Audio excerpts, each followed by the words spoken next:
അപ്പൊ ഇതൊരു കുഞ്ഞൊരു വ്ളോഗാണ് കേട്ടോ. എന്റെ അനിയന്റെ 4th വെഡിങ് ആനിവേഴ്സറി ആയിരുന്നു ഇന്നലെ. അപ്പൊ എന്റെ ബർത്ത്ഡേക്ക് അവരെനിക്ക് സർപ്രൈസ് ആയിട്ട് കേക്കൊക്കെ കൊടുത്തിട്ടുണ്ടായിരുന്നു. നിങ്ങൾ വീഡിയോ കണ്ടിട്ടുണ്ടാവും തോന്നുന്നുണ്ട്.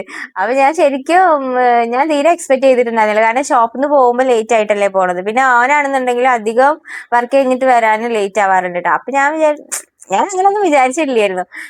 എന്നാലും കേക്കൊക്കെ ഇട്ട് അതിപ്പോ ഭയങ്കര സന്തോഷമായി. അപ്പൊ എല്ലാവർക്കും ഇതേപോലെയൊക്കെ തന്നെയായിരിക്കും. നമുക്ക് എന്തെങ്കിലുമൊക്കെ ഇതേപോലെ ബർത്ത്ഡേസോ അങ്ങനെ വേറെ എന്തെങ്കിലുമൊക്കെ ആയിട്ടുണ്ടെങ്കിലും ഒരാൾ വിഷ് ചെയ്താൽ പോലും അത് ഓർത്ത് വെച്ച് അങ്ങനെയൊക്കെ ചെയ്യുമ്പോൾ ഭയങ്കര ഹാപ്പി ആവും നമ്മള്. അപ്പൊ ഞാൻ വിചാരിച്ചു ഇന്നലെ വീട്ടിലേക്ക് പോകുമ്പോ നന്ദുട്ടൻ അവിടെ ആയിരുന്നു കേട്ടോ.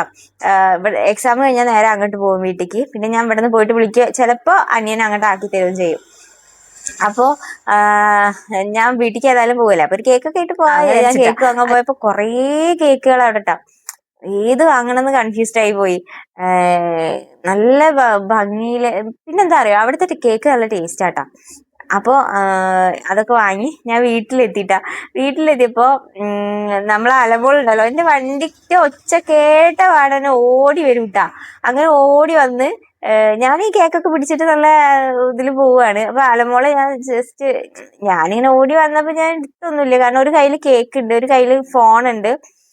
അപ്പൊ ഓളെടുക്കാൻ കഴിയില്ലോ. അങ്ങനെ ഞാൻ അകത്തേക്ക് കേറിപ്പോയിട്ടാ. പോയപ്പോ അനിയൻ അവിടെ ഇരിക്കുന്നുണ്ടായിരുന്നു. അതാണ് ഇപ്പൊ നിങ്ങൾ കാണുന്നത്. സത്യം പറഞ്ഞ അമ്മൂനും അനിയനും കൂടി ഒപ്പമായിരുന്നു ഞാൻ കേക്ക് കൊടുക്കേണ്ടിയിരുന്നത്. പക്ഷെ ആകെ ഒരു ഹറിബറിയായിരുന്നു. കാരണം അലമോള് പുറത്ത് നിന്നിട്ട് കരയുണ്ടായിരുന്നു ഞാൻ എടുക്കാതെ കേറിയപ്പോ.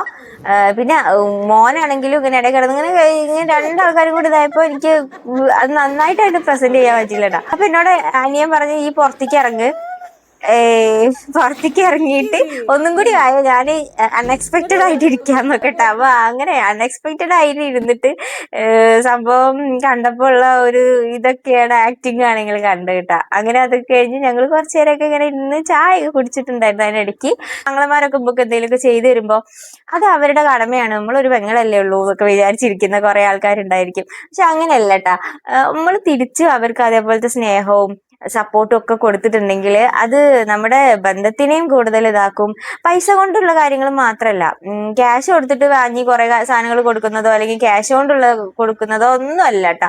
ചില സമയത്ത് അവർക്ക് നമ്മളെ ഒരു ചെറിയൊരു പോട്ടടാ സാരല്ലേടാ, അല്ലെങ്കിൽ ഞാനില്ലേ അതൊക്കെ ശരിയാവും, അങ്ങനെയൊക്കെയുള്ള ഓരോ നമ്മളെടുക്കുന്ന ഓരോ വാക്കുകൾ പോലും അവർക്ക് ഭയങ്കര സപ്പോർട്ടാവും, അവർക്ക് ഭയങ്കര സമാധാനമാവും, എന്റെ കൂടപ്പുറപ്പ് ഉണ്ടല്ലോ എന്നുള്ളട്ടാ.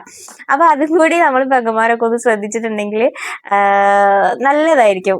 അങ്ങനെയൊക്കെ ആകുമ്പോഴേ നമ്മളെ ബന്ധം ഇങ്ങനെ നന്നായിട്ട് മുന്നോട്ട് പോവുള്ളൂ കേട്ടോ. അതിനിടയ്ക്കും ചിലപ്പോൾ ഒരുപാട് പ്രശ്നങ്ങളൊക്കെ വരുന്നുണ്ടാവും. പക്ഷെ നമ്മളിങ്ങനെ ഇടയ്ക്കിടയ്ക്ക് ഇങ്ങനെ ഇതേപോലത്തെ ഇങ്ങനെയൊക്കെ സ്നേഹിക്കുമ്പോ അങ്ങനെ എന്തെങ്കിലും പ്രശ്നങ്ങളൊക്കെ വന്നിട്ടുണ്ടെങ്കിൽ അതൊക്കെ മായ്ച്ചു പോവാന് ഇങ്ങനെയൊക്കെ എന്തെങ്കിലുമൊക്കെ ചെയ്യുമ്പോ പറയുമ്പോ ഒക്കെ കിട്ടുന്ന ഒരു ഇതുണ്ടല്ലോ, അതൊരിക്കലും ആരും മറക്കൂല കേട്ടോ. നമുക്ക് അത് ഭയങ്കര സന്തോഷമായിരിക്കും.